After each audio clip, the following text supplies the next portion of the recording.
Subscribe to the Donnie Houston podcast, man.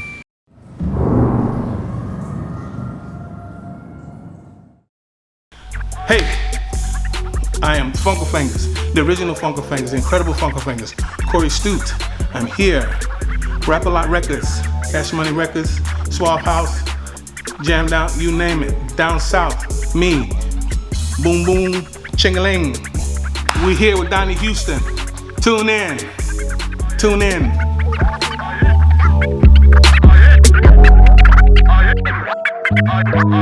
What's going down, man? It's Donnie Houston. It's Donnie Houston Podcast.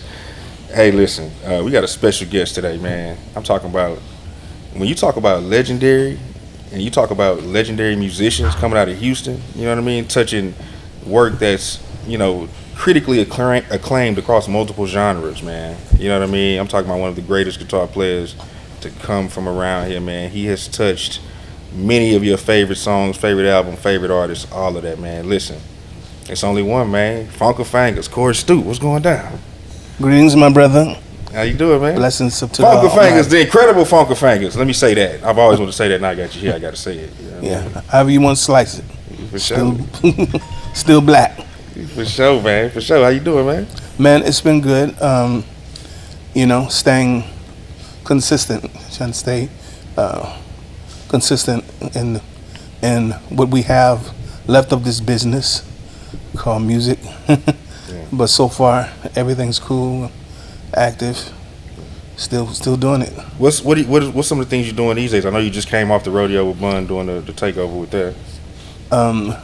Right now working on getting ready to do the Tom Joyner cruise with Scarface, and of course the same rhythm section that did the takeover, the Formaldehyde Funk Men, the band. We are doing a tribute to Tupac on the cruise.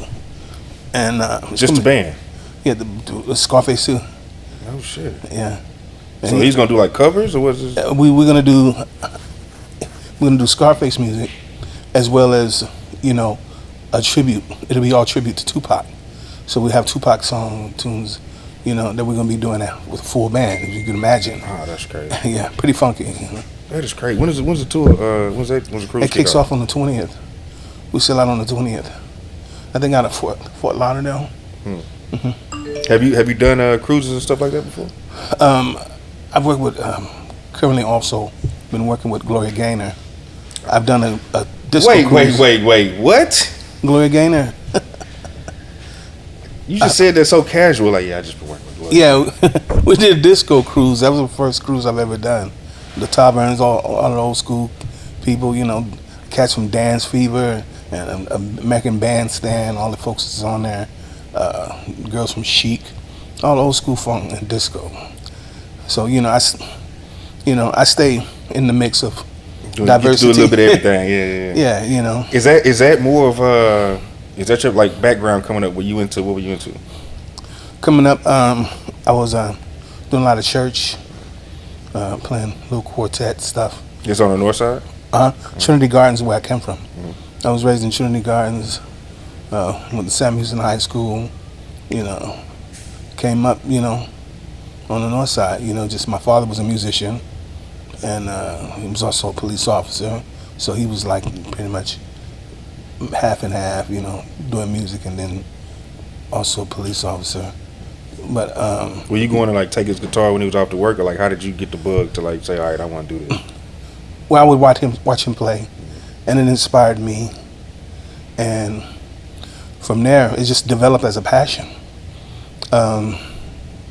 You know, it's like I'm from that time where your mom tell you you get a new guitar. I mean, I went and I worked, cut yards to get my first guitar. So this is what, like 13, 14 years old? Yeah. 13, 14, yeah, exactly, about 12. And then I get a new guitar, and my mom was like, you know, I just sat at home and just practiced and shed, and I wasn't able to leave out of the yard. But, you know, when I would go to school, I would catch the bus to the Library of Houston Public Library, go check out books, self-taught myself how to play. Wow. And got coached here and there, friends of mine. Okay, so when does it start kind of like becoming a thing for you? Like after school or like in high school, do you start kind of gigging and getting into? I was walking to school, the railroad tracks. No one ever had that pleasure. Walk to school in the railroad tracks, heat or cold. And I had this box, guitar box. The guitar in it was with like a guitar, a gun strap sling. People like, cops were like, pull over. Is that a gun you got? And I said, no, it's a guitar. But I would walk to school every day with it, faithfully, loyalty. Everyone else thought I was crazy, you know, but I didn't. I was in the stage band, and so I practiced in the stage band in between lunch periods and stuff. And this is where, like, Cashmere or something like that? Sam Houston High School. Or Sam Houston, he says like Sam. Irvington and Tidwell. Sam Houston, yeah. Okay, so do you have aspirations of going to college, or are you like, man, I'm going to be a musician, like, once you caught the bug? My folks wanted me to go into the military. They had expectations of me going into the military, and I wanted to go to the university, Texas Southern. So, but my godparents wanted me to go junior college. So it was a lot of pressure, and you know, at that time, when a person is going through graduation, getting close to graduation, you're trying to decide what you want to do with your life. You know, I'm deep into it, like passionate, like no matter what, I want to play guitar. Others telling you, you can't do it. You can't do it. Oh, that's what you were getting. That's what people were telling you. But I was like, I was determined. Were you already nice, or people didn't see it in you for the talent? Or was it more people speaking to the idea of, like, you can't really be a professional guitar player? Exactly. It's like, you know, that's not a profession. You won't survive. Like, my father, you know, he was really definitely like, he didn't think it could happen. You know, he didn't take it as far as I did. But, you know, I just hung around. I met this older woman. And I was in high school. Okay. At the financial aid department at Texas Southern. And we talked and we, you know, flirted with each other. And she was probably about maybe 4 years older than me. And we dated. I was in my last year. Oh, shit. Oh, you got all the way in there. So my mom was like, you know, hey, she always reminded us, you know, hey, when you get old, I want you out at 18. So I was prepared at 17. But, you know, out of I guess, you know, rebellion, you know, and wanting to be free to find me to really make decisions on my own, I got out, I moved out. And so the woman I was with, she was always, you know, helping me and things, and, you know, giving me guitar strings and amps and stuff. So I had a good amount of support. I didn't use it as a scapegoat. She always said, you using me as a scapegoat? I said, no, I really love you. I do. But but it worked out. So we was together for 2 years, and I was going to these jam sessions in the city, and just, you know. And around what years is this? Like, this was in 1980. We graduated in 88. This was in 1989. I connected with Lil Troy. Oh, so it's shortstop. Records, when it was on Scott in Lydia and 610. Yeah, right there. Him and Sam Harris had a studio there. Oh, this is before Shortstop. You talking about when he's doing H-Time Records and all that? This was like right before, when Scarface was signed to the label. And I used to go in there. I went in there, and he had this AR, you know, and Sonic keyboard, the ASR, yeah, with the floppy slide in. And then we just sat there and tried, you know, I was laying some guitar tracks and stuff. Were you getting in production at that time, or you were just strictly playing?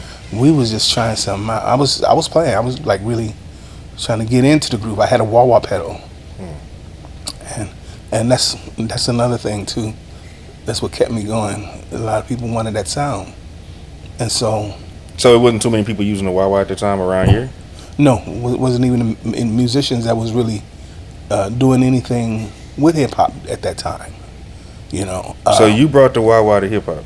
I brought the wah-wah to hip hop in the South, here in the South region. Now let's see this. Do you know how many times I have had people just like guitar players come just do the wah-wah for me? You started I that. had no idea. You know, at that time, I wasn't all the way in there, but I was. Lil Troy was the first person that I worked with, and he was always just kind and good to me. And through all the other years, you know, Mass 187 was a project he did, and I worked with him and Grim, and we worked consecutively. It was like I was doing sessions like 6 to 7 days a week at like 6 different studios in Houston. Every studio in Houston. That's when everyone, you know. It's starting up. Yeah, yeah. There was a studio, digital services, track design, Sunrise, Jam Down. You know, all these record labels. So what's some of the earlier Houston rap records you remember playing on? After working with Lil Troy. And did you play on any of the Scarface or the 3-2 stuff or the anti-nigga machine stuff they were doing over there? 3-2, Black Monks. This was later Rap a Lot though. I'm talking about the Shortstop era though. The Shortstop records. It was so many stuff we played on. It's just I couldn't even remember. Some of it did well, some of it didn't. So it's like within their archives or wherever it is, I couldn't tell you what it is. But if I hear my guitar, I could tell you if it's me or not, because I was the only cat. Now, all respect to Mike Dean, I give Mike Dean respect. He was working with N.O. Joe through the most of the time. So he did a few things around here and there, but not as much as I did, covering across the South Side and the East Side, North and East Side. But the South Side, I did a lot of stuff in the South Side. You name it. You name the artist. So, okay, you go from, this is Shortstop. When you go to Rap a Lot, is that the early stuff with Crazy C? Is he the first one you start working with when you get to that stuff? Yeah, with Rap a Lot, Crazy C, someone had, let me go further back. Outcat, not let me go further back. Art Squad, Blind Rob. Me and Blind Rob went to Sam Houston together. He was playing drums and the stage band. After school was out, he said, "Come on to the crib, man. We're gonna work on some beats." He was probably like the first one that had this Yamaha beat machine. I couldn't even tell you the name of it. I've heard about Blind Rob and his beat machine, how he would go and just yeah. He stayed over there on Eagle Street, right next to TSU. I would roll over there in my girlfriend's car at the time when I moved in with, and Jug Mug, Devin pull up in that Cadillac Seville. that. Back then, he was like that. He ain't changed. He is who he is today. All of those guys, I love them today. I just saw their show. Went to see their show over at last concert. We all hung out. It was just a big reunion. But we would sit in there. I have my bass and I have my guitar, and he have all these stacks of records, and we just get the doing what we doing, smoking weed, drinking 40 ounces, and just creating, and So you got with Blind Rob first over there before Crazy Blind C. Rob was the first. Well, it was Lil Troy was first. I can't remember how I connected with Lil Troy. I think it was through Blind Rob with one of the guys, but Art Squad, which is Coffee the Brothers now. I got with them. We was always tight. When I got with them, others heard the tracks that I recorded on. Beto, at the time, that was when he was here working with Rap a Lot. He heard some of the stuff I did. Yeah, at that time, he's like the head producer over there, pretty much. Yeah, and they was like, "Okay, who's that on guitar?" I said, "Funka Fangez, Corey Funka Fangez." Okay, so you was already Funka Fangez by then. Let me go back. Devin, we sitting there creating, and Devin just get the flowing, and he say, "Waka waka waka waka waka waka," and on the bass guitar and Funka Fangez, And once he said that, everyone was like, "Oh, Funka Fangez," you know. So that was the name he gave me. So I just adopted it, and then that was it. That's a cool ass name, dog. That's one of the coolest names in music, Funka Fangez. Took me a minute to spell it, to get people to spell it right. You know? Funkafangez, or Funka. K-A-F-A-N-G-A-Z. See the A or E, you know, either or still. But that name stuck for a long time. And then that's when Crazy C, you know, was like, okay. He's like, hey man, he reached out to me. He said, I want you to come by my house, you know. And on here, you know, I got some stuff I'm working on. Let me just, you know, come by and just let's talk and whatever. Bring your bass and stuff. So he was like, I said, okay. And you know, we was in, you know, in the clock, you know. And it was like I come in there, had my bass, it was him and Harvey Love, and it was a couple other cats. It's called the Waltz Nest. See, I remember these names just like yesterday. Yeah, right. And they just putting the Waltz Nest together? Yeah, the Waltz Nest was just like, you know, they was already assembled, you know. Back Jonathan Coleman and all them there. Yeah, and he played a Parliament Funkadelic tune, and he had me to follow it, so I just started following it, you know, because I pick up things by ear, as well. I can sight read and everything else, but I pick up things, you know. He played it and I played it. He played another tune and I played it. He said, all right, you know. He said, I'm gonna give you a call. We got a session that we're working on the project, the Big Mellow project. I said, okay. And so we did. So I connected with him and stuff, and are you meeting the artists at this time? Like, do you get to meet Big Mellow? And yeah, I met him when I got to the studio, and it was amazing. I mean, he was a very gifted guy, super gifted, nice, you know. Do you remember? Because everybody talks about like how big his personality was. Like, do you remember anything about him in general? He was very musical. Let me just say this: before Outkast, that's Big Mellow. Big Mellow was, you know, that Parliament Funkadelic. He was into it. You know what I'm saying? Soul Brother #1. He was very musically inclined.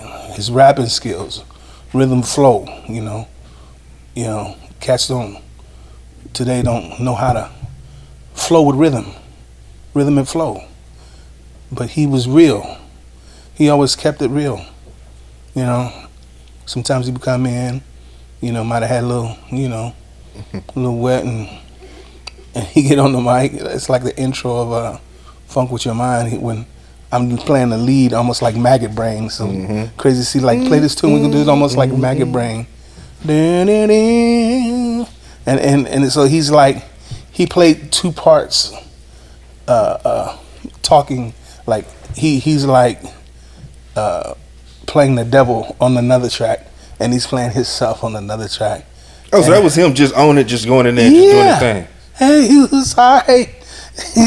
He was like, God, I got some shit on my mind. I need to get off my chest. And then they had like the pitch on the other track. What's on your mind, Curtis? What's wrong, baby? And so he just started expressing himself, you know, and explaining about the album and stuff, just himself. And I mean, it was just a piece of work. It was beautiful, you know, how he was creative, you know. But he was just, you know, I never will forget that. That album. We all worked together on it. Terrence Williams, Beowulf, who's also part of Crazy House Productions, you know, Crazy C, and Craig Gilmore. We was all working on that. Maestro, and Big Rich's studio, Ultimate Sound Studios, that was on Anderson Road. Everybody worked out of there. Big Swift, Rico, and I mean, it was like a Motown.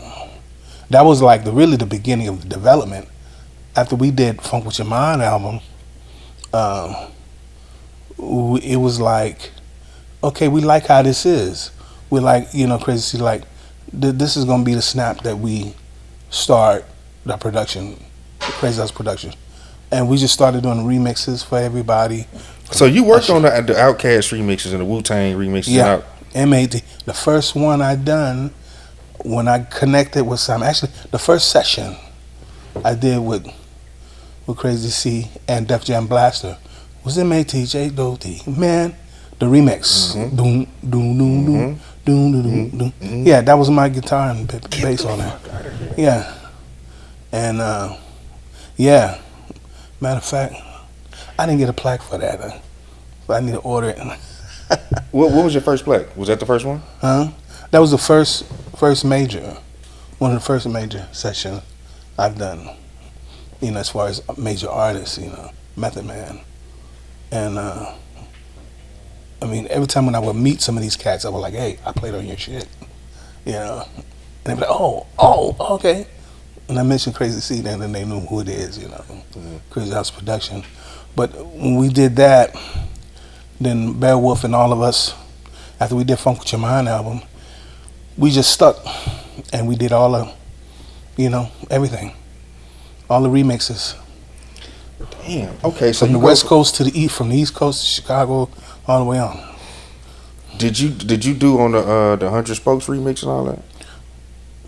Yeah. You played on If that? it was Crazy House Production, yeah, I was on it. You Could Be My Boo, My Mighty RSO with Faith Evans. I worked with Grizz Edwards with Willie D's solo project. Don't Play With Your Mama album, which was the third, maybe second solo album on his own label, Wise Up Records. And I got to be cool with him. Me and him real tight today. Everybody just, still doing their thing. When did you first start crossing up with Scarface? Because we're talking about Big Mello, but like when did you first? Well, after the Shortstop era. I connected with Scarface. Well, he was with the Ghetto Boys at the time already. Brought in. It was a live. I think it was at Club Oasis back in the day. And he was doing a live thing, and I popped up over just to check out the show. Uncle Eddie. I heard about his Uncle Eddie. Was on bass. He was a funky cat, man. He was on bass, and I came up on the stage and I grabbed the guitar and I just kind of strummed with him, guitar with him, and we talked. Me and Face talk. He was like, "Yeah, man, I'm trying to start something, man, do the band thing." So that was like maybe in the 90s, early 90s, sometime. Had he already done like Seen a Man Crying, like all that type of stuff, or this was like? It was before that. Oh wow. It was before that. But within that time, I was working with Big Swift, That's my boy. Jean Catalon. Yeah, respect to him. We was working on several different remixes. Phantom of the Rapper, Bushwick Bill's solo project, and we would create tracks. I was doing that along with Crazy C. Crazy House Production was the first. They kept me busy, so that was always had first shot. Anything else had to be on. But I faithfully worked with Swift. We would create tracks and submit it. They accept it. And I think it was a Rigor Mortis that was on Rap a Lot. The Buddha, the Monks, Black Monks, Buddha Nation. Black Monks, yeah. With 3-2, we did some tracks with 3-2. We did tracks with so many people. Some got accepted, some didn't. But Crazy House Production, I was working with them with both guys for such a while. Others was calling me. I was trying to venture out to see what other studios. Are you strictly doing hip hop at this time, or are you dabbling into other genres? It was hip hop. I played diverse musician, played R&B and stuff, but the main bread and butter, I was doing sessions. Yeah. I was making enough. I wasn't making, but I was good. Separate from what other people and my folks were saying, you can't make it in the business. No, I was pretty much kind of the main guitar player in Houston, Texas that was doing all the hip hop stuff. Oh, so you get in every session. Yeah. So I'm the most requested. Everybody want that Ernie Isley. They have these albums. Gangsta rap was in. They wanted that funk. They wanted that wah-wah. With my influences, I knew what to do. I knew how to give it to them. And they would just call me. Producers from Suave House, Swisher House. Okay, talk about Suave House. How'd you start crossing up with Suave? And what was Suave, the first early things you were doing over there? Suave House, when it was with Ira was the A&R, working with Tony Draper with Suave House. They just moved to Houston from Memphis, and we was working on the J2 Studios, which was on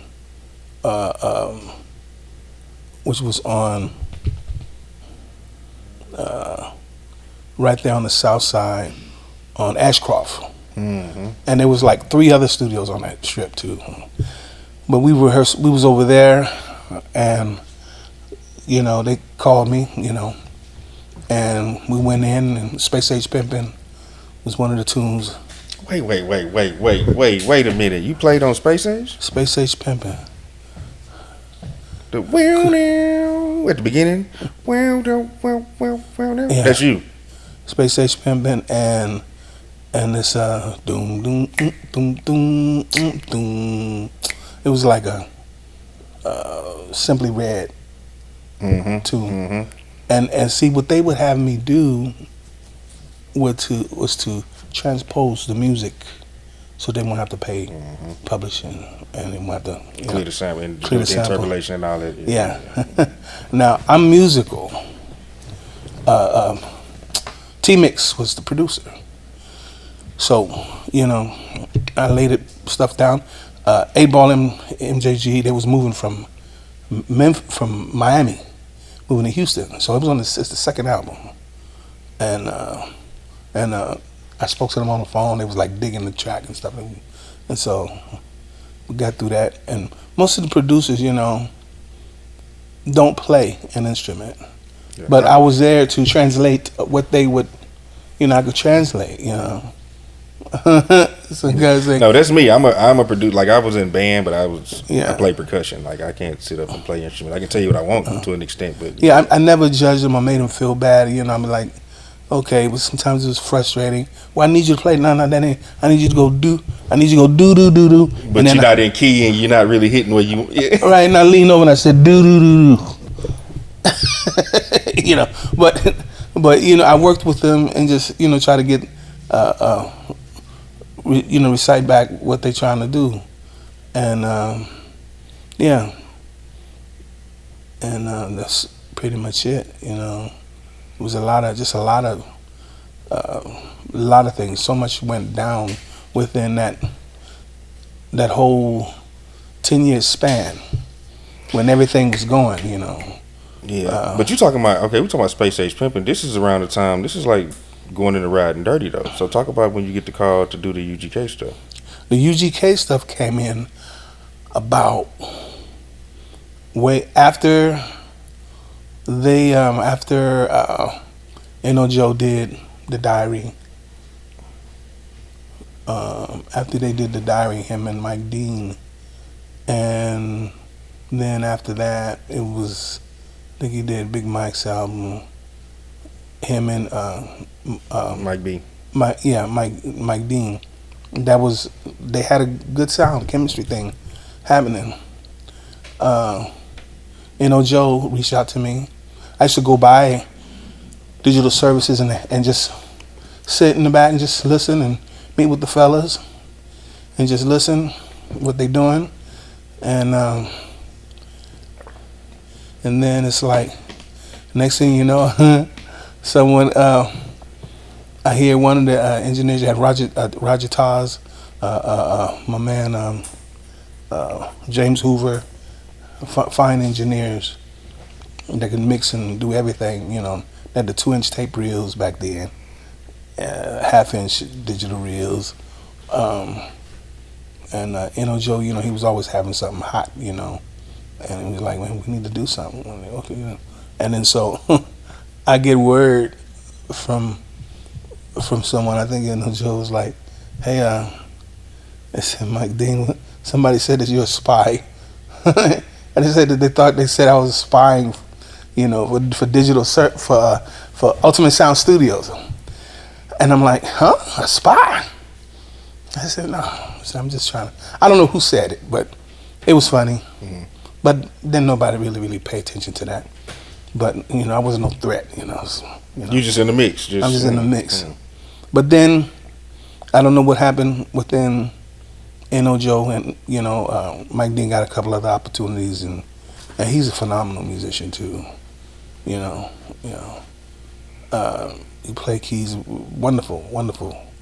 But did you and Mike ever do anything together, or because y'all kind of did the same type of stuff? He did his own thing. You know, it would have been like I would have loved to have done something like on Funk with Your Mind album. He played on Funk with Your Mind, and then everything else I've recorded on everything else on the album. He just did the single.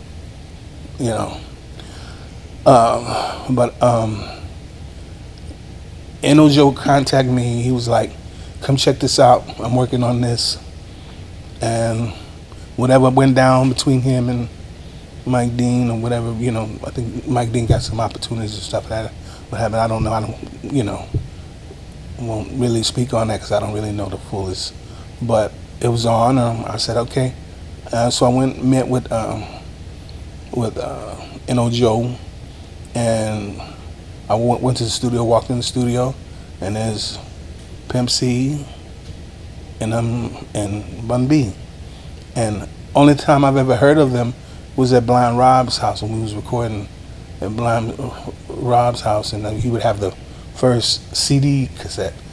But we was just chilling, we smoking some good stuff, man, herb, and we just talking, and he was listening to the track. You know, what's your impression of these two guys you meeting for the first time? Like, if you had to say, well, Bun was this type of way, Pimp was this type of way. Like, yeah, but Bun wasn't in the room, wasn't in the studio. He was there at the studio, but he wasn't in the room with us. But it was like, but meeting those guys, it was like, you know, just a regular cool cat, you know, just down to earth, you know. Pimp C, you know, he's a country boy. You know, he was just, he was like Big Mello. He felt the music, you know, and he would flow. You know, when he rapped, he would flow with that shit, man, and you would feel it, you know. So when y'all cooking up, he might just start busting right there. Yeah, I mean, it's like he just had a suave, eccentric, cool vibe, you know, and. Yeah, and you know me, I come in the studio, I was, you know, always professional, you know. I come in, I do what I need to do, you know, business is handled, and I go on, you know. But some cats I would hang out with, but you know, I try not to, you know, hang out with folks, because when you hang out with folks, it distorts the business. It's like you chummy, but then they start taking advantage of you. Of your gift and of you know, oh, you be all right. But did you experience that early on, and you had to kind of learn it? Like, man, I got to separate myself from this. I had to learn as I go, but I haven't had any issues with anybody, you know, taking care of their business. You know, for me doing my session, you know, they would take care of me, you know, and when you do, they get excited because when I bring it, it's like. The whole mood of the room changes. And you came in with this guitar, these pedals, and I'm looking at them like, huh? Relax. What you doing? Why you doing all that? It's just, you know, they never seen it. They never seen it done personally. They said, can you redo this? I don't think you can. I don't think you can redo this album. I don't know what album it was. I think it was an Isaac Hayes tune. I said, yeah, I could do it. There was a human being that recorded on that did that. So of course it can be done again. Yeah. And so I redid it, and it was, went crazy, And then everything fits in. Everybody's like, quiet and just, it'll be a little entourage of cats,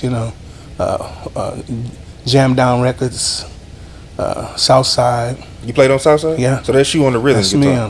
me on it. Chick. Yeah. I always wondered, because Double D made the beat, but I wondered who was on the live instruments. Who'd you say they did it? Double D. Double D. It's a long time. I couldn't even tell you who was the producer behind it, but that was me on guitar. I did that, guitar and bass, and then we did another version. Carl did the guitar. So you wrote all that shit. I could, they What gave parts? me what to play, Or they knew what they were. So yeah, something they gave me what to play, and I would, bring it and might change it a little bit. Was it you replacing, or were they telling you like, well, we just wanted to go like this, and they might have had a sample, or they had a sample in there, and they was like, well, take it this was out from and Friends. Yeah, I know that. Right. Yeah, I just redid it. We did Friends, Wait. So you played to Friends, or they told you this is what it's based off of? Yeah. What it's based off on. The guitar is like just an ad-lib. Chick.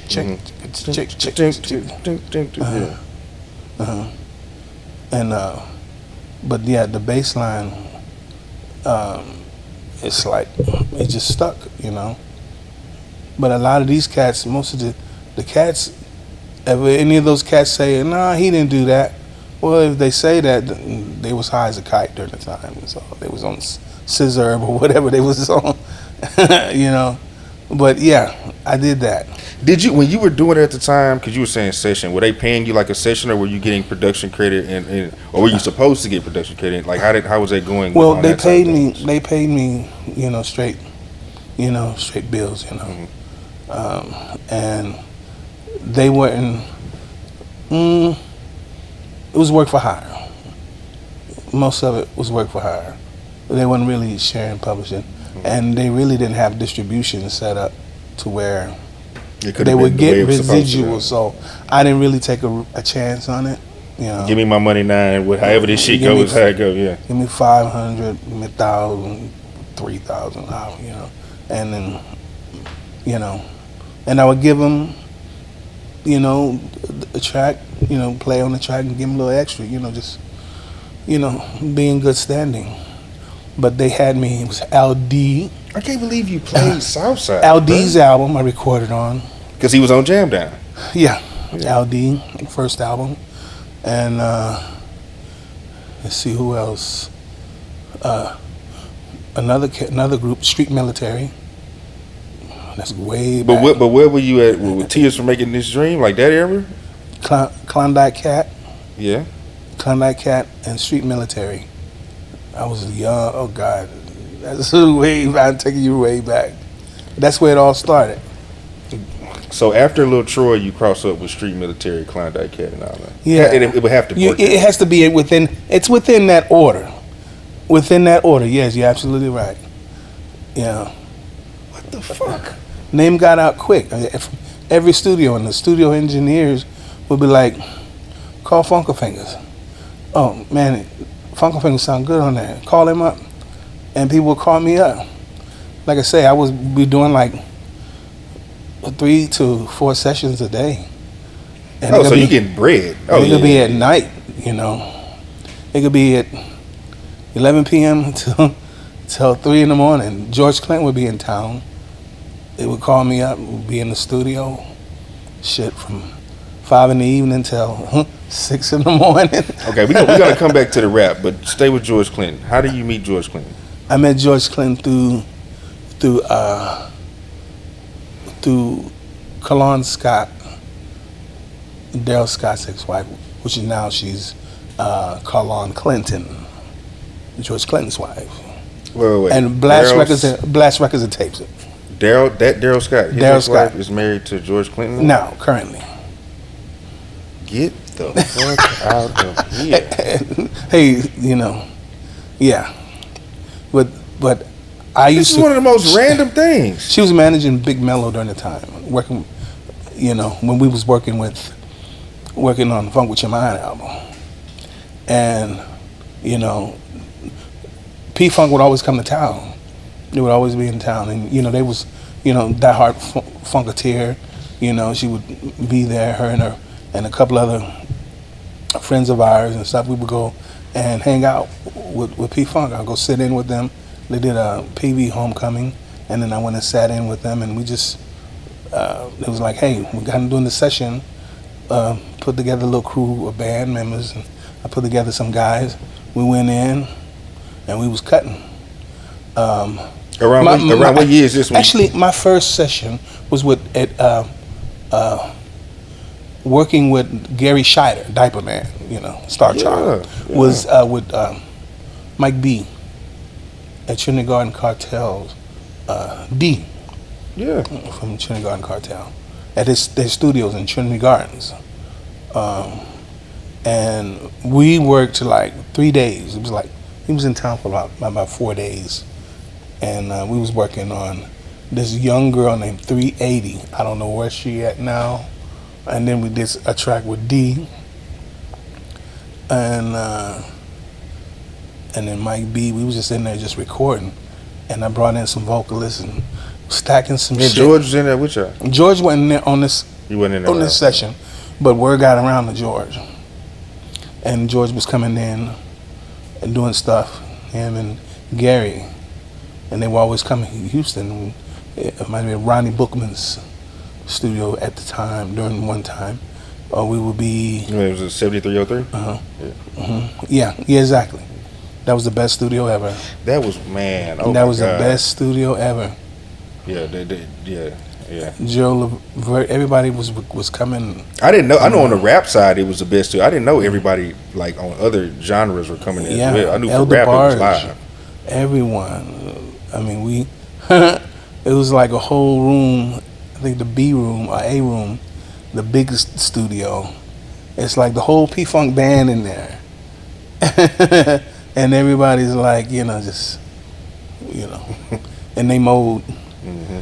And they had everybody on that album. I think Kimberell was on that album too. And they was just recording tracks. Elder Barge was in there in the session. It was a perfect, good album. And How was it? Okay. Did you do anything with Elder Barge? I backed up. I did a little show. His shows here and there with L. Mm-hmm. How was it? Because that's one of the.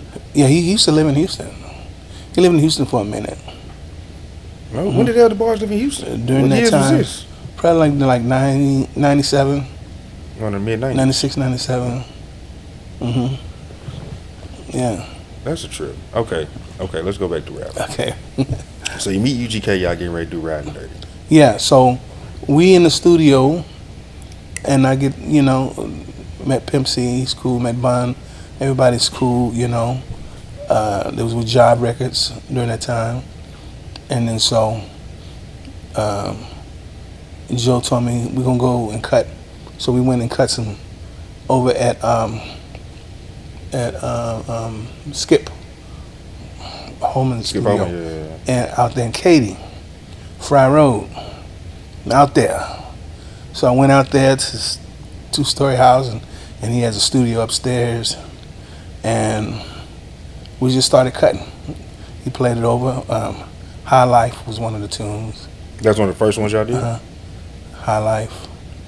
Doom, doom, doom, doom, doom, doom. Doing High Life and what's the other cut? And another cut that we did. I can't remember off the top of my head. But we worked, and Pimp was there. You know, everyone was like digging. You know, just, you know, digging the vibe. So I was there like 2 days, and that was it. And then You did everything for Ridin' Dirty in 2 days. And then we did the second album. The other album was a tune that Twister and Zero was on with them. I'm's a Player. I's a player, Yeah. I's a man. Who produced that? We redid it. You know, Joe. I redid the. It was a sample, replayed sample from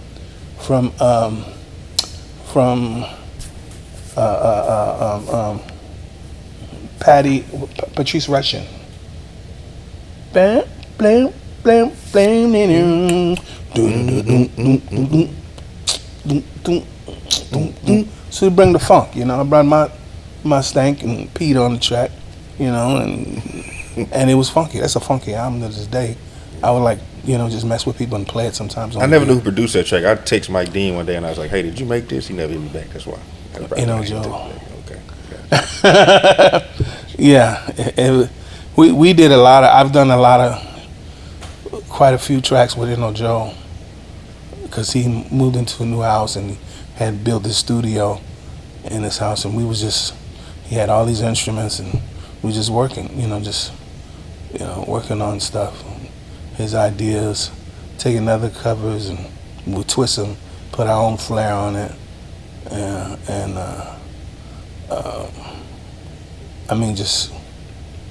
really, he has a musician mind. He has a mind. He sings as well. From the first hit he did, Joe, I'm in love, which I didn't know he did that until later on. But that was a big top hit. But yeah, with Medford, we just saw him at at the Art Squad show, Coffee Brothers show. But yeah, he's still in the game. He's still around. Mm-hmm. Yeah, Joe, he'll come to my spot where I DJ at on Fridays every now and then. Much respect to him, Yeah. So you okay? I had to get on him a few times, but I love the brother. Because you were saying you felt like you kind of got hidden, producers kind of hidden your contributions to records.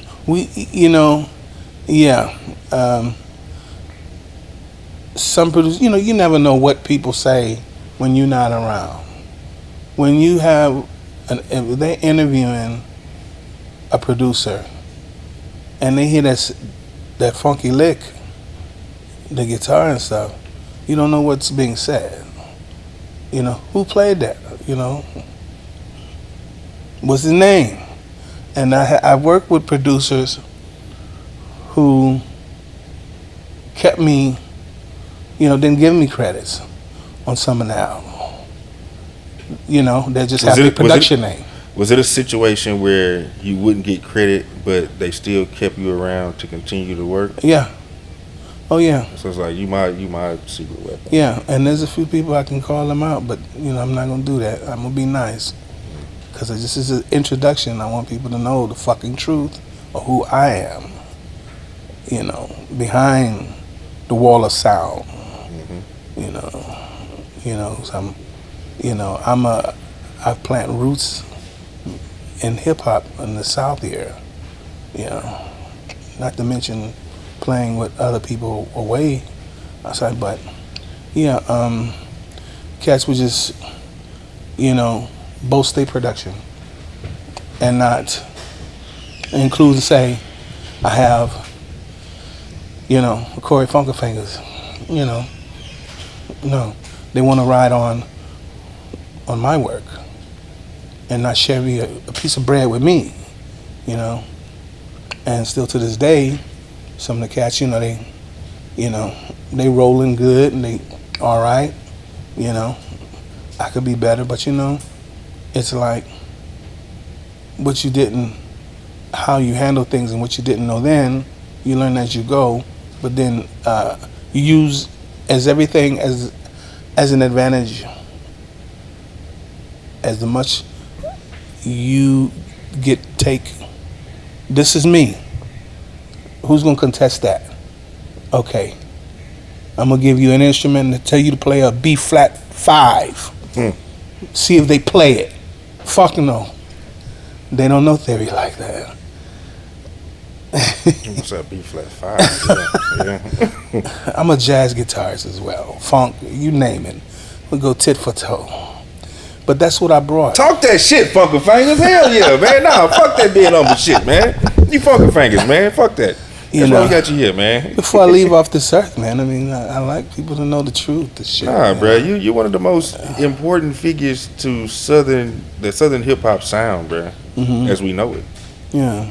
From its inception of what we know as southern hip hop, like, this story gotta be told. Yeah. Like I said, we've talked about these records, but it wasn't until the Juvenile intro where my ears peaked and I said, "Who is Funka Fangez?" Yeah, that's me. That's me.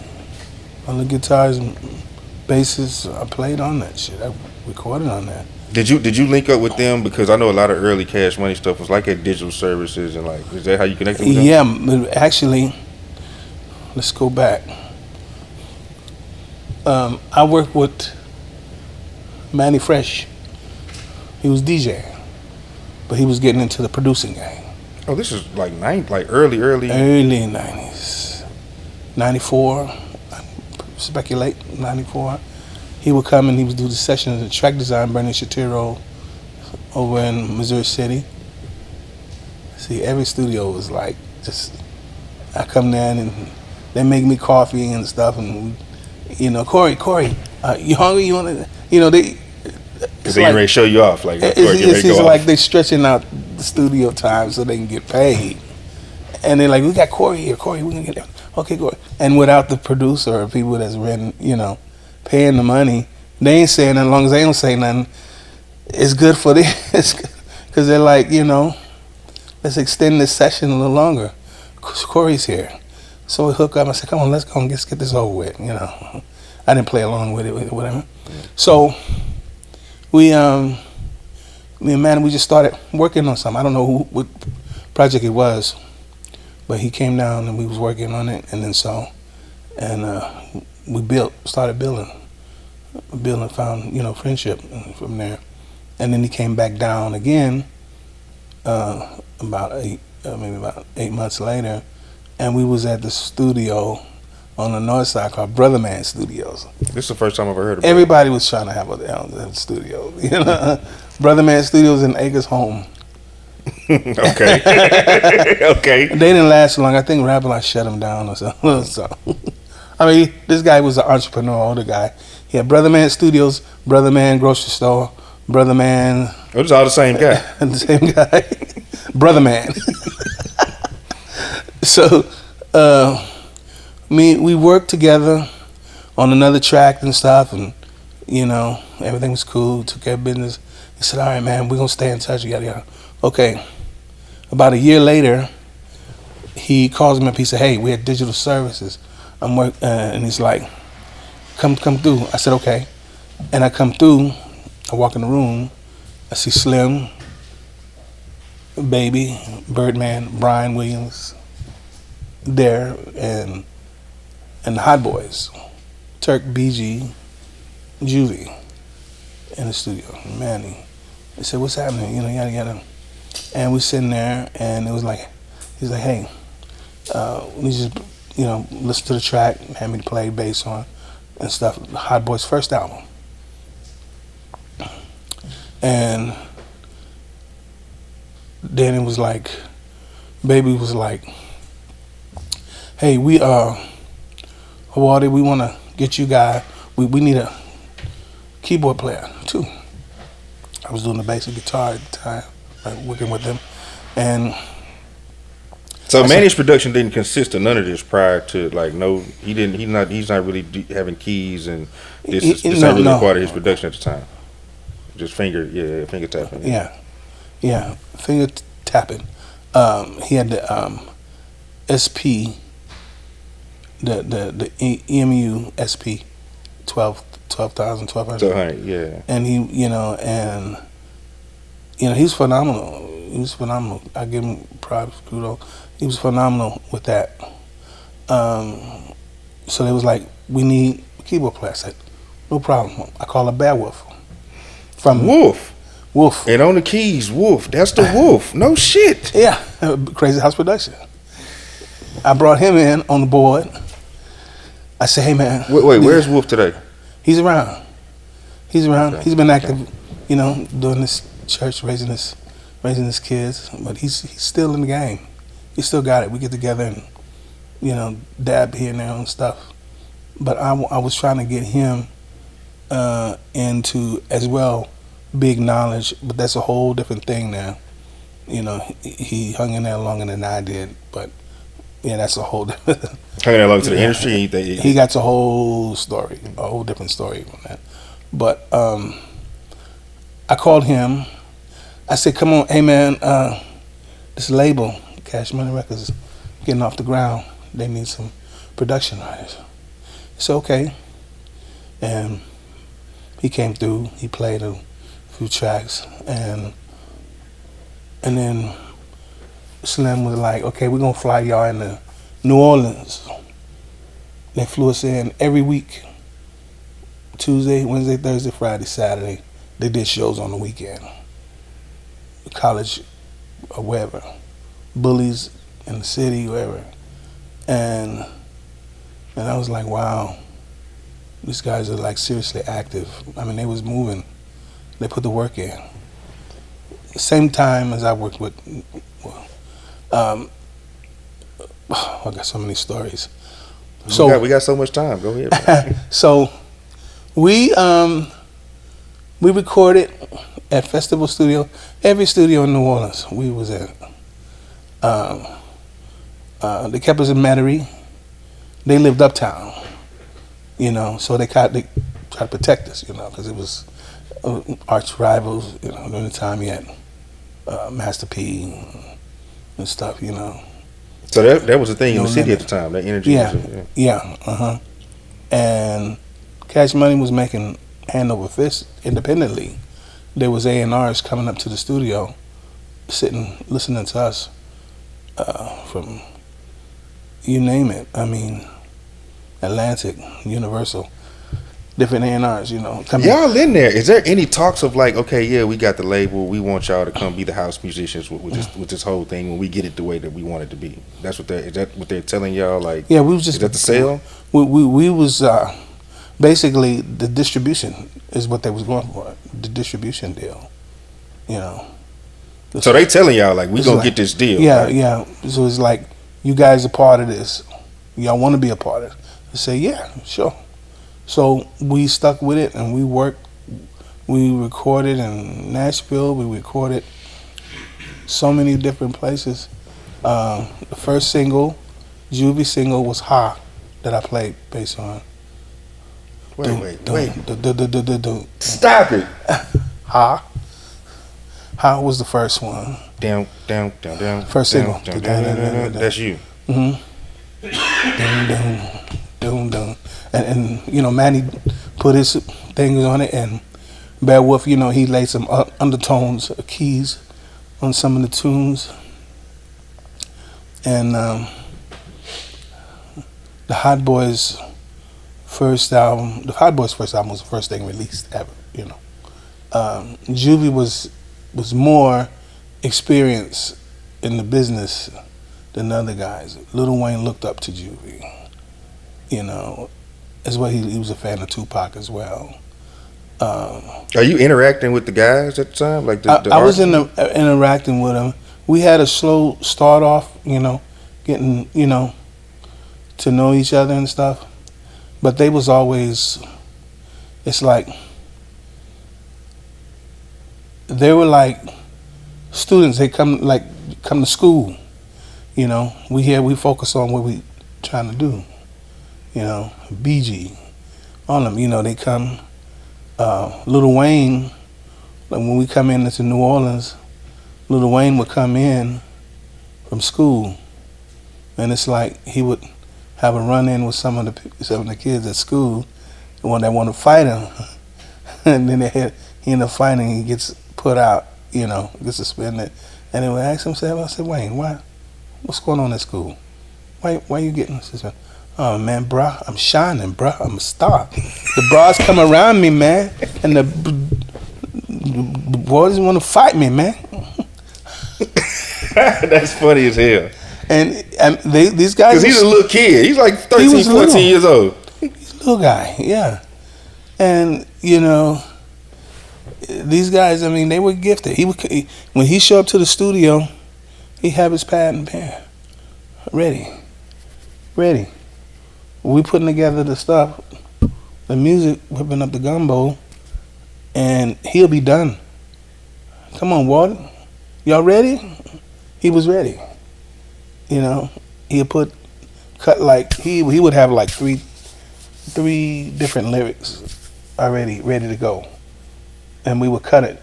And once we cut it, he'd go home, get ready to go to school next morning. And Turk, same way. They all, But Lil Wayne he was the most persistent. So you could see back. Could you see back then, like he's probably going to? He was persistent. I couldn't. All of them was gifted, and they all was like focused. Juvie, Juvie was like, BG, he had personal stuff going on, but they kept them together, they kept,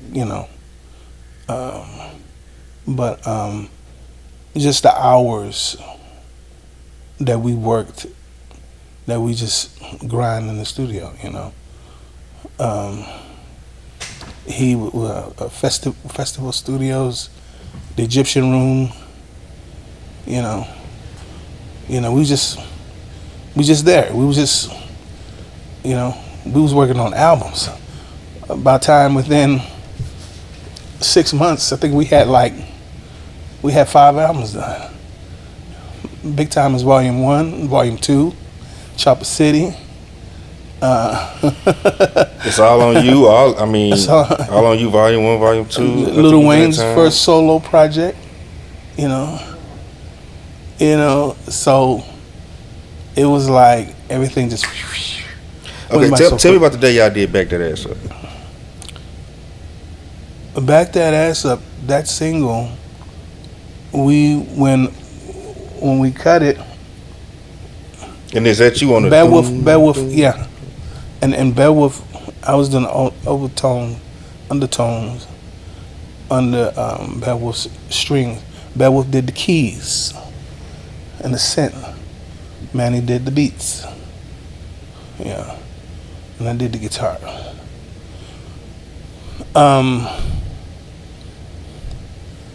Mannie focused on several different mixes. That one song, let's see, we went and recorded at there's a studio called Reflections in Nashville. It was cold. Remember, it was during the winter time, and it was fucking freezing cold. And these cats picked us up in these 2 big Impala cars on 22 rim. I mean, yo, man, yo. The guy, he was calling me Guitar Gotti and shit. I'm like, man, I'm black, man. Well, I ain't no Italian. He was just, out of respect, he was digging my playing and stuff. But Mannie took his time mixing that album, going back and forth on it. Went over it. We cut it at the Egyptian Room in the Mason Building in New Orleans. But when we went over, he had the reels, 2-inch reel, heavy ass 2-inch reel. We was packing it, And so he went back through and did a little touching up on it in Nashville. And it was like, when it was put out, phew, fucking perfect, man. It was a hit, But okay, wait. What happens when they sign the deal? Like, what happens with y'all once they sign a deal, the albums start to drop? Like, where are y'all in the mix at that point? When they signed the distribution deal, I remember we was heading to the Superdome before they was making a big party. They bought a Hummer right down on the spot with a suitcase full of money. Just bought this nice Hummer, and I'm like, wow. So we all rode. I think I drove it to the thing, but they had helicopters with Cash Money Records. It was just a big old party in the Superdome of the signing of the $30 million. I didn't focus too much on that because I was more about the music, and trying to make sure that the T's are crossed and everything. So y'all not coming in there and we doing these beats. Okay, let's pull these split sheets out. Let's make sure we do. Y'all ain't doing none of that. Yeah, it was a different way. They had a different way of handling business, and what they didn't know, they had to, they learned. They know now. What you didn't know then, you know now. So the thing is that it was just so much stuff going on. It was a lot of pressure. I was feeling a lot of pressure. Just being, you're trying to be a part of something, but it's like your spirit. You still feel like, but I'm not really getting what I'm supposed to get from this situation. Exactly. Your spirit is telling you, okay, this is not coexisting with lined up with my spirit and my, I like to know what's the plan, where we going, what we gonna do, how we gonna, me and Bedworth, he. Did he stick around longer than you? He stuck around longer. Okay. He stuck around longer. It was a situation to where miscommunication of when you say, when you start talking about publishing and money, people start changing.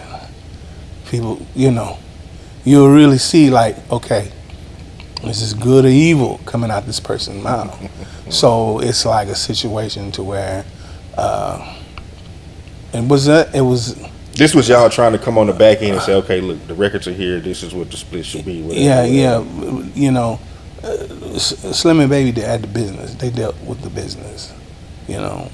Mannie wasn't he didn't put us up in the equation to come in to say anything or to fend for us. Gotcha. You brought us in here.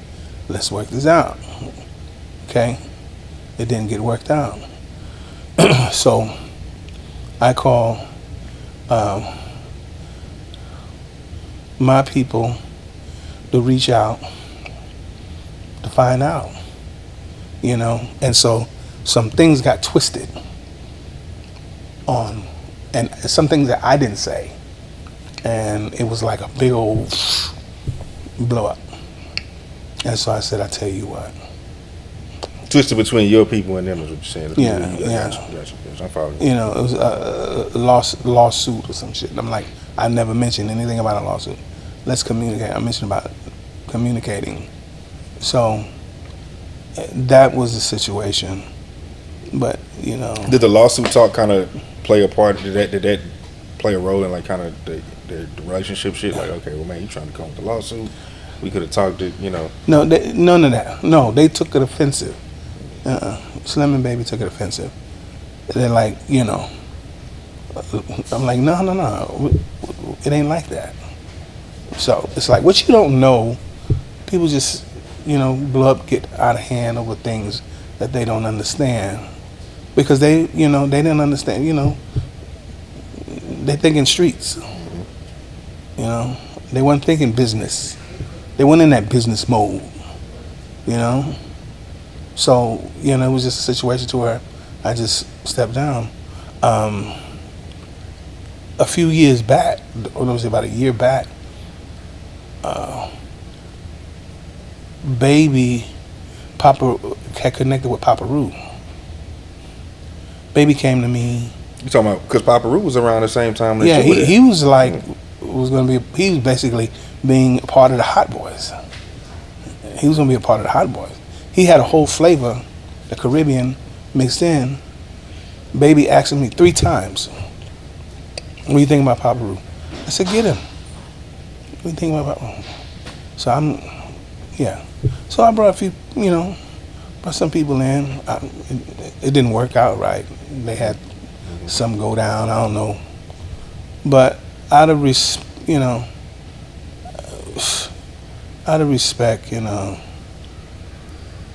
they was young. We was all young. Young money. At the time, they were set. They had it all together. But organized. The organization wasn't organized the way it needed to be. And maybe now, I don't know, but How much, if we had, just to put it into perspective, how much would you say on the production side of those classic records that you and Wolf played a part in? How much? I recorded. So like a back that ass up, you would say me and Wolf is about this percentage of the record. The whole album. We did the whole album. When you heard they mention our names in the intro. So, and the name is on the album credit too. If I really wanted to go, You could after my. That's what I'm saying. It sounds like you still could. Like there's still. You know, at the time, you know, they wanted to go to war, and I'm like, I'm not a street nigga. I'm not a street thug. You know, that's not how. I just want to get paid for my music. Yeah. Right. So I wasn't gonna go that route, but I was willing to talk and compromise to work things out. Maybe one day soon, we may can work things out, compromise. But at the same time.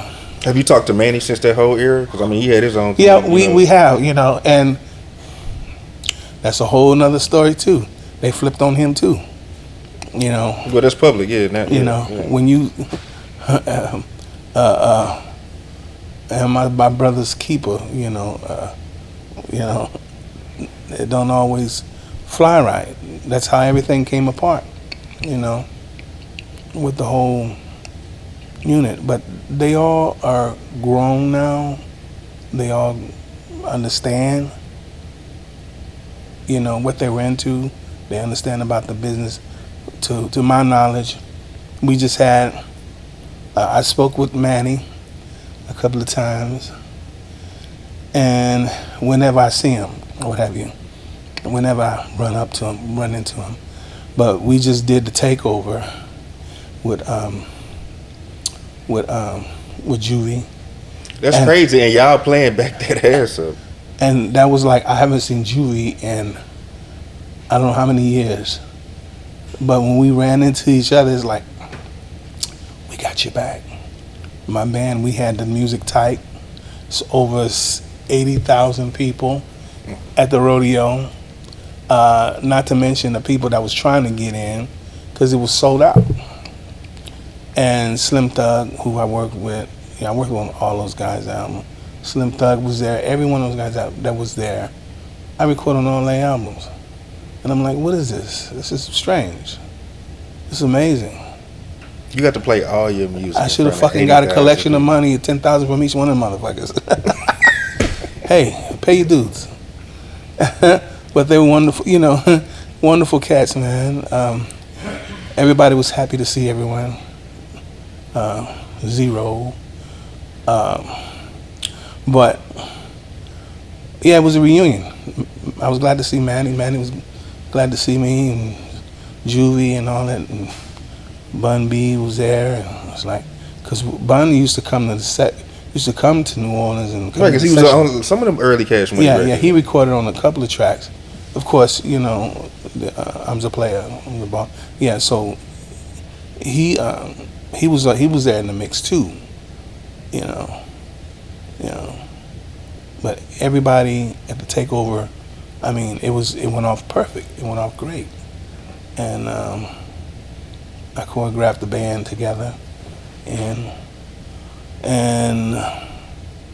did it last year. It was so successful, you know. I said, let's do it again. And so we came back in there again with the muscle, you know. And just Houston alone and down south came up in that place and represented. I've never seen so much weed smoke at a rodeo, because they give us a clause to not say any or smoke or say anything about women or anything. It's a family event. Blase. And they got the weed going. It's just going. Man, everybody was in there smoking. And when they turned the lights on, it's like this big old cloud. And they had to open up the rooftop. But they made money. The rodeo made money. If there's one record you could say, you know what, man, if there's one record that I would like to get what I was supposed to get on, which record would that be? If you could pick one.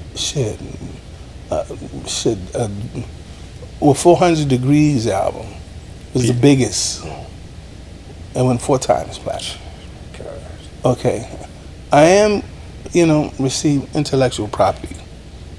I'm receiving intellectual, but we still have other stuff that needs to be taken care of. Publishing. That's still there. That still needs to be handled. It may be handled, it may not be. I don't know. It's all upon talks and negotiations. But when y'all did that intro, was that like a? Because that shit sounded like a big ass party. Even though I know it wasn't recorded live, it just sounded like it was a great fucking time. We had a great time. We drank the whole time. We was, champagne and whatever. It was a party. We had fun creating the music. Yeah, that was like an improv we came up with. Dun dun dun. Dun dun. Dun dun dun dun dun.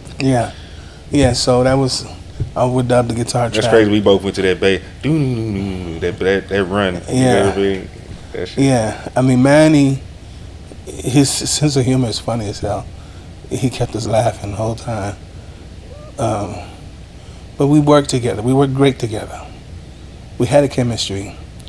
And that album had got high ratings on Rolling Stone magazine. One of the best albums. Yeah, this was one of the greatest It albums was of all the time. biggest album. Do you hang it? Is that the one you hang your head on? Like I did for it. Hell yeah. It's hanging on my wall. That plaque is hanging on my wall. And I'm proud of it every time I see it. Because it's like, and people that come by my house and see all these plaques on the wall. That's the one. UGK, Juvie, Jodeci. Wait, what'd you do with Jodeci? Get On Up, The Crazy House. What? Get on up now. The Crazy C remix. Get the fuck out of here. Doom, boom, doom. Yeah. Doom, doom, doom. Doom, doom, doom. Yeah. Right. Yeah. Get On Up. Let's see who else. Have you ever received like some type of lifetime achievement award or some type of something like? Nah. I'm open. I'm here. Yeah. I'm here. Well, no, probably some people's first time seeing me, fans of the work that I recorded on. I would love to work with some of the younger Travis Scott, who used to live in Harlem Clark. He was young. He used to come to the studio back in the day, and just he was a youngin'. But I like to work with cats like that, or maybe like Meg Rito, or somebody like that. Meg. Some of these, they just never met me. Who was that? You said you was gonna say somebody. The big girl, Lizzo. Oh yeah, I could do some shit. We got a sound out of H-Town, baby. Cash Money Records. The shit that we played on, that wasn't all New Orleans. Talk that shit, man. Come on, man. Nah, I'm saying that shit right now. That wasn't all New Orleans. That was H-Town. I'm from H-Town. Bad Wolf was from H-Town. So anything we touched on, that's it. That was a mixture. That was a gumbo. My roots are rooted through South Louisiana, of course, through my dad. Where you did? Zydeco, LeBeau, Yeah. Palmetto. Yeah. A lot of people from there. But yeah, that's H-Town Funk. Laid on that 400 Degreez album and all the other stuff. Big Times Volume 1, Volume 2. You have a favorite session from the Cash Money era? And give a shout out to Rick Marcel, because he did play on 2 tracks. On when I left, he got him in. I referred him to go and work with him. He did 2 tracks on the end of on Juby's album. He tours, work with Kool and the Gang, all these other people. What was your question? Do you have a favorite record from the Cash Money era, like or a favorite session or a favorite anything from that time? Everything. everything was fun. I mean, really. I mean, it's like, they, paid us for our work, but it's like when you creating music, when you working with music cats in the room, you don't think about nothing else. At the time, you didn't think about nothing else. I was working with Malik Yoba. What? In New York, so I was like between New Orleans, Houston. Wait. What did Malik have going on? New York Undercover was on TV. What was going on? Right during the time of New York Undercover, they was going through their little situation, and Malik had did a show in Houston, and he had a production called Nature Boy Words and Music, and they called me in. He needed a guitar amp or whatever, and I brought a guitar amp to him, and then I tweaked his guitar, and we just started playing. And he was like, "I like you, brother. Good energy." And then so he called me in. He flew me down to L.A. to do the Keenan Ivory Wayne show. Remember that? That's a long time ago. Yeah. Keenan and Ivory Wayne. he did about a season. He had a season. And we did that show. Bill Summers from the Headhunters. Ooh, ooh, ooh, ooh. Goom, goom. Yeah, and we just had a ball. So between that and working with Cash Money, we did a few shows, and then I was back over in New Orleans. What about? Do you have a favorite Pimp C memory? Huh? Do you have a favorite Pimp C memory, or were y'all times just from when y'all? We were smoking weed. We just vibing. It was just cool vibe, watching him interact with the music. Did you learn anything from him? Just to be cool. And because he was a cool nigga. He was just cool. Just a cool vibe person. And, I'm a musician. What could he learn from me? What could I learn from him? I can't rap. I never put the effort to, but just I know what to listen for. I know what I expect to hear when I hear other young rappers come along. Even though I'm a musician, I stay well-rounded to listen and give my advice.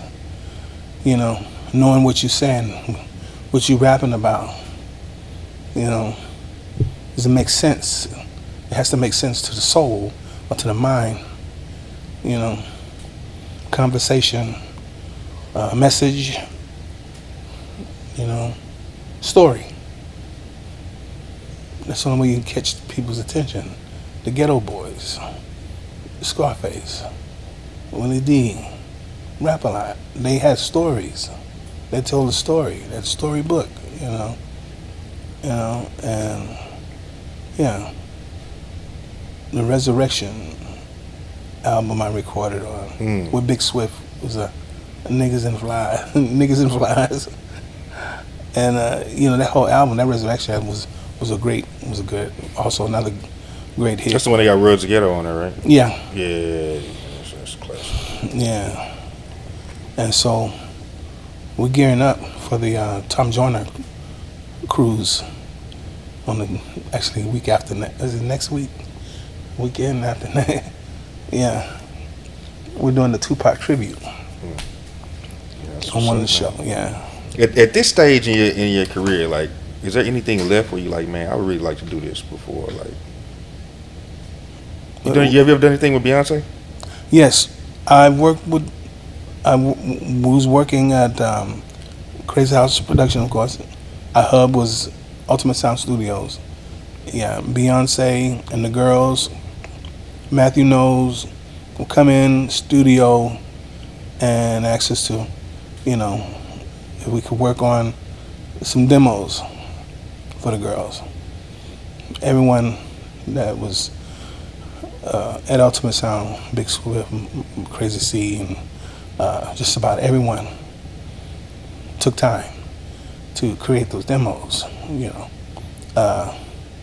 Tina Knows had her hair shop and they put in a lot of work. You know, many people say this and that about them, but they put the fucking work in. They put the work in. They put the sacrifice in. They put in. I mean, I used to go to their house. Matthew was going to manage me, and he was had me, you know, sign up with a union, you know, to get little residuals and stuff. But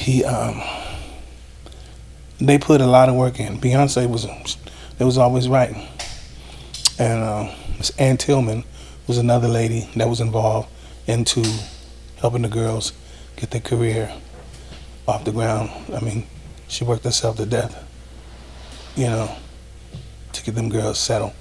And then right when she died, it's like that hit of a couple of days, no. Hit that Wycliffe produced.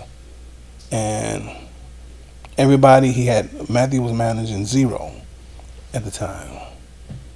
Another guy who I worked with, Zero. Wait, Matthew Knowles managed Zero at a time? I'm sorry. No. Lil O. Lil O. Yeah. Lil O. And I recorded on his stuff as well.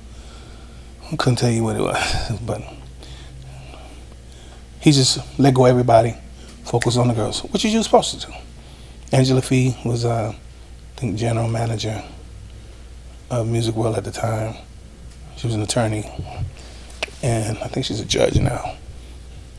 But he had people behind the girls and the label, Music World, that was, you know, was pushing, and they, bruh, they put it in, you know. Of course, you know, out of expectation, you know, I expected a few things. Later I came out to being music director for Destiny's Child, you know, the Survival Tour, because it was touring extensively and stuff, you know, going to Europe and stuff. Opened up for Master P. I mean, everybody was in. There was key people that was involved to bring Destiny's Child, you know, on top. You know, Preston Middleton, who I worked with, also with the girls, and remember just like yesterday, you know, they was happy and they was working. I used to go by their house. I used to live off of our guest there, and Matthew be in his office, and the girls they doing their dance routines and stuff. They put the work in. B put the work in. All of them. They put the work in. That thing was built. Okay. And nobody can say shit. They don't know. I was part of that. I was there to see it all grow. I mean, you've been a part of everything amazing pretty much at this fucking point. If it happened in music in the last 25 years, 30 years, you was there. Yeah. H-Town is... Have you thought about that shit? Like, man, I done been a part of some shit. Or is it just kind of like, yeah, this is just my life and this is the way it panned out for me? Quite a bit. And it's discouraging sometimes because you're like, who all fucking know? Who all can do anybody, you know? People don't know about it, you know? They don't know the history of H. They don't know all the key players. You know, the producers, I mean, Paul Wall's People Champ album I worked with. What you doing there? Sitting Sideways. I was gonna ask if that was you on that bass. Yeah, they flick, yeah, it was my bass. It's like a filter or some shit on that shit? Yeah, they just psychedelic, put some effects on it and shit, and on my little guitar, ding, ding, ding, ding, you know, just... And it was so funny because we was able to bring it to life last year at the takeover, and I was able to find that lick and hear that and play that lick with the wah wah, and the bass player played the bass part. He had the foundation locked in, the drums, everything, the keys, and you could hear it ring through the whole arena, and everyone was like, ah. They went going fucking crazy. 75,000, over 75,000 people. It was sold out. It was sold out this year. What would you say for anybody else who may be like a younger musician who's crazy talented like you know what I mean, and just kind of wants to make their mark or do their thing? Like, what would you say? You know, and I asked that because you said you feel like it's kind of like disheartening, or what was the word you used when you said you know, kind of discouraging is like, you know, at some point, I mean, you know, everything is in timing. This interview is in timing, and I, you know, I appreciate this interview because, you know, whoever it reaches out to, you know, it can inspire them because I was just into everything, smooth jazz, pack up smooth jazz artists, R&B artists, Temptations, you name it, you know, 37 years. What, 38? I keep losing track. But I've been in this game professionally 38 years, you know? And it's like, I don't want my living to be in vain, or not seem in vain, behind all the great artists out of H-Town and above, LL Cool J, you know? All these great artists, you know, in the hip-hop. Now, we are talking hip-hop. We haven't even, that's what I'm saying. I would have to have you come back to we ain't talking R&B, Vesta Williams, and, you know, and Confunction and stuff with my boys who I play with also. But my foundation, or where I got my start, that kept me alive, is hip-hop. You know, I brought something to the table every time. When producers didn't have an idea, I came up with an idea. You know, it was the musicians, was me and Mike Dean. But I was more freelance. I was more spread out. I didn't stay with just one producer. I mean, Mike Dean did stuff on his own, but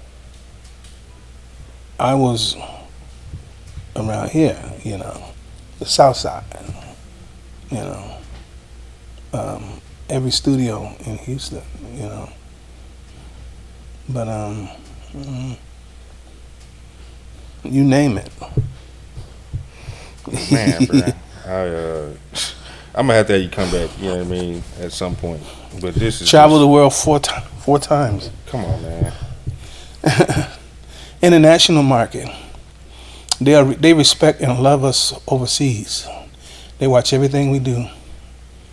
Hip hop, down south especially. You know, so we have to be careful how we put shit out there because they follow it. Africa, every part, everything. You know, they follow everything we do. You know, but yeah, I like to work with some of these younger artists just to get it. Recognition, just to do something, because I think you and Lizzo would be crazy. I mean, Travis Scott too, but you and Lizzo, because I mean, her shit be musical. You know what I mean? Like, yeah, pop. You know, like that fucking. It's about that time. You could have played that bass line. You know what I'm saying? Yeah. I thought about that. It makes me proud to see artists that come out of Houston that does well. You know. H-Town, you know, Archie Bell and the Drells, you know, all these older cats. And they would come up to me, Mr. Archie came up to me, I said, I spoke to him and say, how you doing, sir? Oh, you that cat that recorded on all that rap stuff. Oh, he knew. He knew about me before I even met him. And that was amazing. That's crazy, because he ain't even a part of the hip-hop world. No. So that let you know you really, Yeah, but these cats, you know, they pay attention to the who's who's.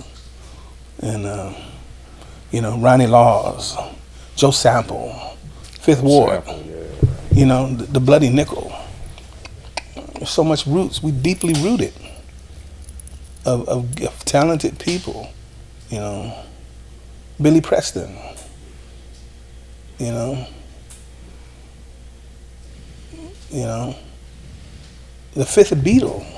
Billy Preston was the fifth Beatle. Right. Who knows that? Do anybody know that? Right. Unless you know him and his story. Yeah. He saved the beat. He played Get Back to Where You Once Belong. You know, George Harrison. Who's that? I don't know if I know that now. He's the guitar player for the Beatles. Okay. You had John and you had Okay. Yeah. George Harrison and Paul McCartney. He was in the mix.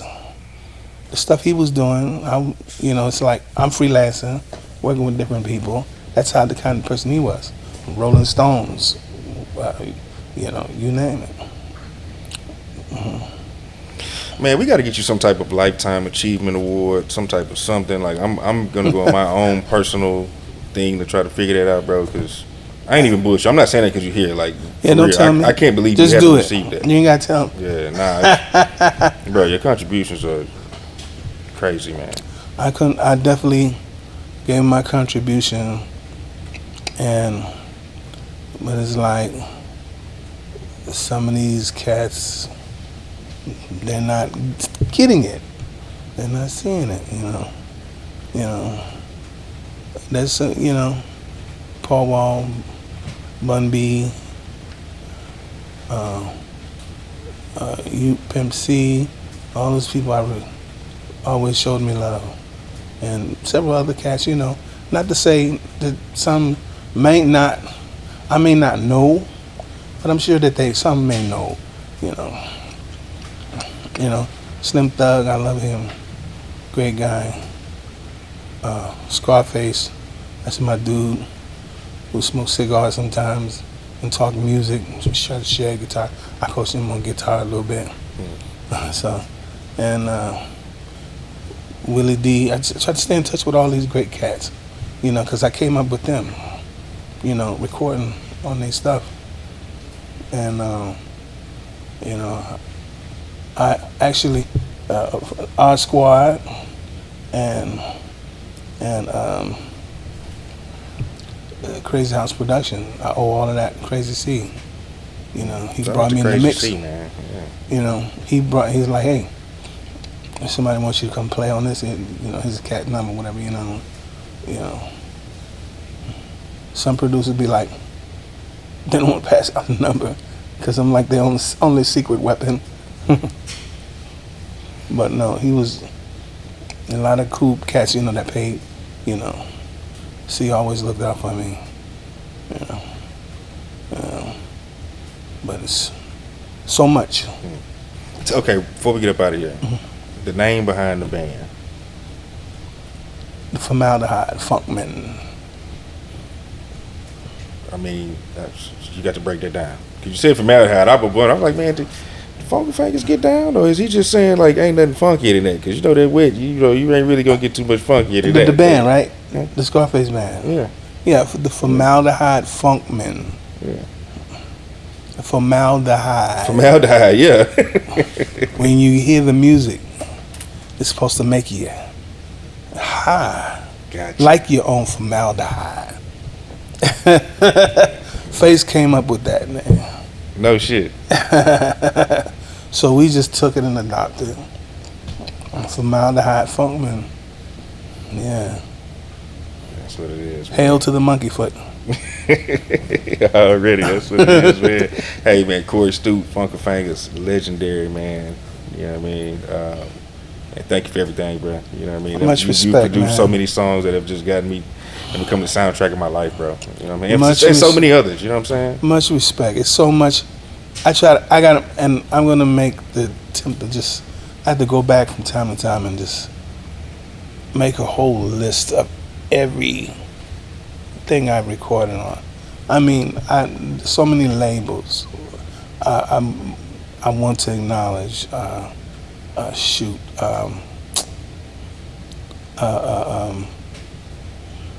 What was the label Fat Pat was on? Rec Shop. Pimp Tight. I'm a player, I'm a baller. It's all about my dough. That's you on the bass. Mm-hmm. Yep. Me and Chicken Hawk. Chicken Hawk, yeah.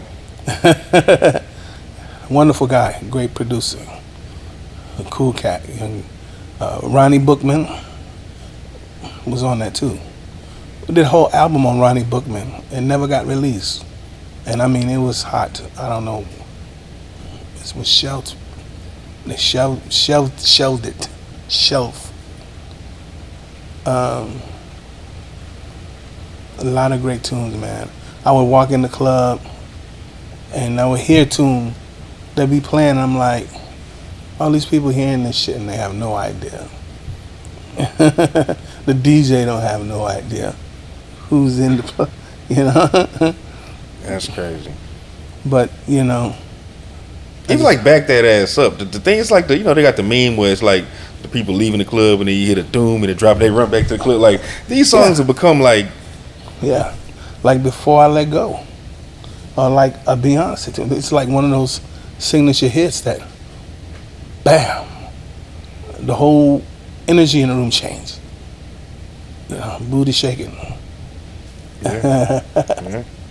Yeah, everything changes, man. But that's what you want, that one hit. Yeah, well, you got more than one, bro. You've got a plethora. You know what I'm saying? Of hits, man. I appreciate you coming through. Like I said, I got to have you come through again, man. It's Funka Fangez, y'all. Corey Stoot, the man behind all your favorite songs. You know what I'm saying? Hey, man, you got your social media? You want to give out anything before we close out?